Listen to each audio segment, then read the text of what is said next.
General, thanks so much for taking the time to talk to us on 6-1.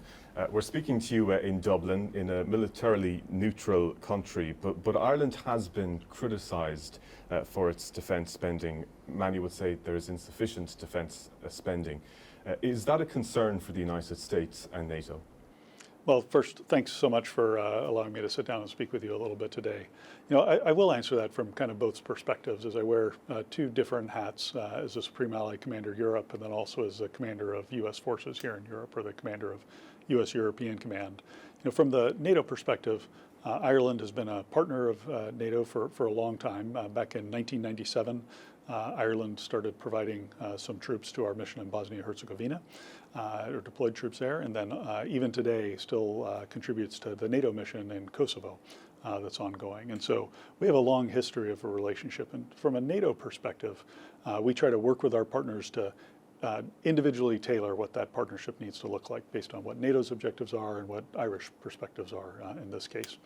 I would say most of what we focused on over the years is making sure that we build interoperability so Irish troops can contribute in a meaningful way to those operations, and that's been very successful. I think it's now a question for the Irish people as to where does this relationship go forward from here, and how concerned are we about the global security environment.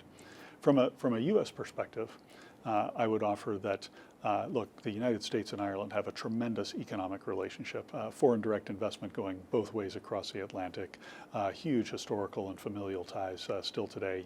You talk to any Irishman on the streets in Dublin and they probably have a relative in the United States, and you talk to anyone of Irish descent back in the United States and they probably have a relative over here in Ireland that they still know today. And that's something that's really special in our relationship. We also have, tied to those economic interests, a number of things like undersea cables, critical underwater infrastructure that supports a huge amount of commerce between our countries, between us, between North America and between Europe. Because some would say that Ireland is a weak link. When you look at that critical infrastructure in our own waters, that Ireland's ability to defend those is insufficient. Well, I certainly think we all have an interest in making sure that they're appropriately defended. We have seen critical underwater infrastructure like that be attacked in other places through hybrid warfare, dragging an anchor across it, etc. As a military commander, some of my military communications go across those cables as well. So it becomes a real military concern of mine. And I think it behooves us to. Ireland as a weak link. I would not use those types of terms, because I think that impugns what are ultimately Irish sovereign decisions in terms of how do you implement your strategy of neutrality, how do you think of what your place in the world is. But I would say that I would offer it's likely in our advantage to work together on thinking how do we secure that infrastructure together in order to ensure that commerce and other threats don't take hold. Because some would say that Ireland enjoys the benefit of NATO without any of the downsides. There's partnership with the UK and France, for example, when it comes to defending sea and air as well. In fact, the US ambassador to NATO has said that. Would you agree that Ireland enjoys the benefits and not the downsides? There's certainly benefits to Ireland that come from the relationship with NATO, the relationship with the United States and your close neighbors. I think it's an Irish judgment whether there are downsides that come with that as well, and how do you pursue your own interests, and what amount of strength do you need in order to pursue your own interests across all elements of power, whether it's military or otherwise. Do you think Ireland has a negative view of NATO? That's hard for me to judge. I certainly haven't felt that being here on the streets of Dublin. I certainly haven't felt that when I've engaged with Irish leaders across many different places. And so in general terms, I think, because of the neutral stance that you have, you probably look a little bit askance at NATO and go, is that something that we would really want to be part of or not? Or what's the value of our partnership? But I tell you, in an increasingly complex world, I think there probably is value to Ireland. You're the highest ranking US military official to visit Ireland, I understand.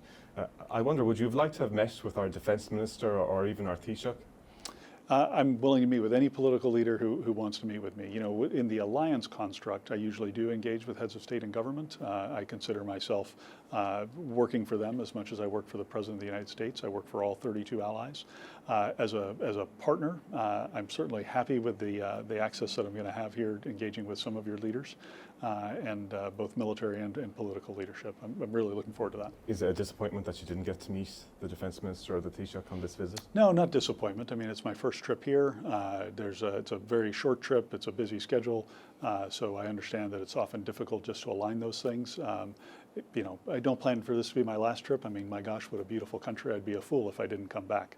Can I ask you about Shannon Airport? Yeah. It's a contentious issue in Ireland. Many people are furious furious in terms of the US's use of the airport, and they want the Irish government to stop the US from using that airport. If the Irish government were to stop the US military using Shannon, how much of an effect would that have on the US military? You know, the first time I deployed from Alaska to the Middle East, I went through the Shannon Airport on a commercial aircraft flying into the Middle East and on the way back as well. It's a very important logistics hub. It allows America to project power and keep threats at bay from all over the world. And so I think, there's some significant security implications to losing access there. Would we be able to find somewhere else that we could use? Perhaps. But Ireland's been a great partner by providing access there for years, and that's let us hold terrorist threats at bay. That's helped us to stabilize Iraq and other places. Do you think it would damage the relationship between Ireland and the US if that were to happen? I think it probably would, and I would just use as evidence issues that we had with access and basing during recent operations in Iran from a U.S. perspective. That was very unhelpful, and you've heard President Trump say that. Can I ask you about Ukraine? You are responsible for providing support to Ukraine from a NATO and US military perspective. Can Ukraine win this war? I tell you, the battlefield situation right now has turned a bit, and Ukraine is certainly holding their own at this point. The front lines are basically stalled. The number of casualties the Russians are taking is almost unfathomable for us who have not experienced this kind of high-end warfare in a long time. The strikes that Ukraine is taking against Russian infrastructure, whether it's parts of their defense industrial base or their refining capacity, it's pretty impressive. I think Putin has a lot to consider. But from a geographic perspective, it actually seems to be spreading. It seems like there's no end in sight here. There certainly is it's spreading inside of Russia to other parts of Russia. Russia is attacking Kyiv more often, so I don't know that that's a spread, but there's an increase in intensity. And again, I think part of that is because of the battlefield situation not working in the Russians' favor at this moment. Predicting the outcome of war is very difficult, but I think we all across the alliance share President Trump's objective of bringing this war to an end, partly because it's just a horrific war and the human cost is very high. The other part is, sorry to cut across you, but do you think Ukraine can win it? I think they can. I think they can come to an agreement that's acceptable from a Ukrainian perspective, that the Russians would accept. And it's very hard to define winning in modern warfare. But could they get to an acceptable outcome that's going to be good for Ukraine, that secures their future and their prosperity? Absolutely. Because at the same time, there are reports that Russia plans on testing NATO's resolve, provocations in the Baltic states or in Poland. Is that your expectation as well, that potentially Russia might even do this within the coming months? Well, where I was going a little bit earlier, the longer the war in Ukraine goes on and the closer the drones and missiles are flying to borders, the more likely it is that something either spills across or could be intentionally flown across a border. And that is something that we watch very closely. I've been talking to chiefs of defense over the recent days about the incident in Leipzig or the cruise missile that went across the border in Poland. I've talked to both of their senior military leaders. We're monitoring all of this extremely closely. As of today, right now, I assess that Russia is deterred from attacking NATO territory in any kind of a conventional manner, but it's something that we have to keep an eye on. Eternal vigilance is the price of peace. We're going to have to stay vigilant and ensure that we continue to deter Russia and others moving forward. The US president has been very critical of NATO at times, has threatened to pull out of NATO. Could you ever see that happening? Whenever people ask me about the U.S. commitment to NATO, I like to go, I'm right here. As a Supreme Allied Commander, I was nominated by President Trump to the North Atlantic Council. He sent me here to fill this role in the alliance. I think that's a demonstration of American commitment. And then I also just reference everyone back to the most recent summer in Ankara and read the statement that was signed on by all 32 heads of state and government, including the U.S. president. A very strong statement reaffirming commitment to Article 5. And last thing, President Trump said there was a lot of love in the room in his press conference. I was in the room. I was sitting about 5 seats down from the U.S. president, amidst all the heads of state and government, and I've never seen a greater show of unity where people were saying, hey, Mr. President, you're not just winning the argument about NATO 3.0 and a stronger Europe and a stronger NATO. You've won the argument. We're all going to get this done together. But threats to invade Greenland, I mean, would you ever develop plans to invade Greenland? And what would that mean for NATO? Yeah, the issue with Greenland, I think, is best understood as an expression of the importance of the Arctic. And Arctic security is important across the alliance. It's important to the United States. Greenland is a strategic location that's critical to U.S. defense and Canadian defense from the Golden Dome for America perspective. But of course, it's important to Europe as well. And so that is part of why the alliance stood up Arctic Sentry to help meet what I think was a fair criticism that the alliance hadn't paid enough attention to Arctic security, and we were maybe sleepwalking through some increased Russian and Chinese activity up there. So the alliance is stepping up. U.S. military resources are being used in conflicts all over the world. Ukraine, you've mentioned Iran. These are happening abroad. I just wonder, are your resources being spread too thin, and is that to the detriment of the United States itself, to the home soil? Anytime you have a conflict in any war in any point in history, you are going to expend some of the munitions and some of the capabilities that you would want to use at some point in the future. But we're taking great steps across the alliance in the United States and here in Europe to amp up the defense industrial base, to get production moving.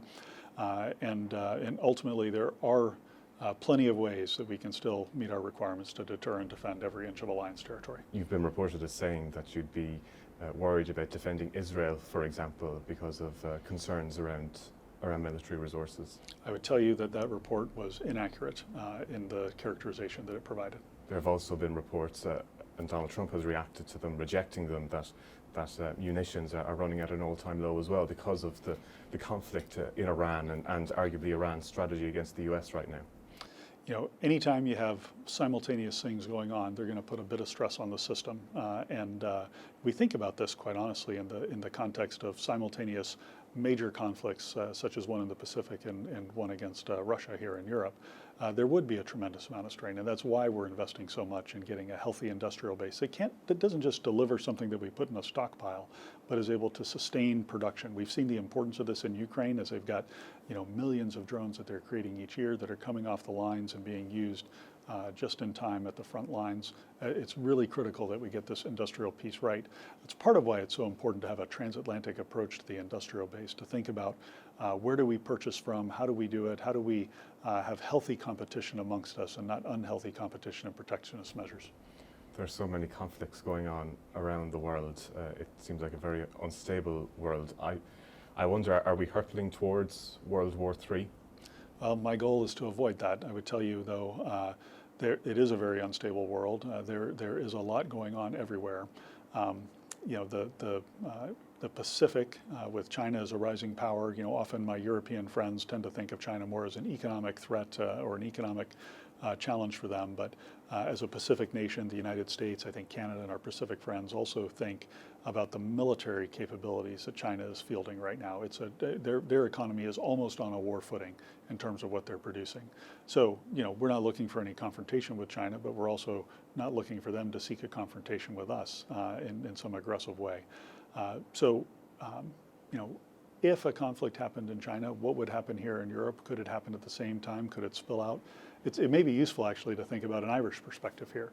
If you kind of zoom out from where Ireland sits on the globe, you're on the cusp of the high north, if you will. And so it gives you a bit more of a polar perspective that lets you see how everything is really connected in this day and age, as opposed to being trapped in the standard Mercator projection, where each panel looks like you can have a different theater of conflict and keep them isolated. That's just not the world we live in. So we've got to think about it holistically. General Alexus Grynkewich, thanks indeed for talking to us on 6-1. Thank you very much. It was my pleasure.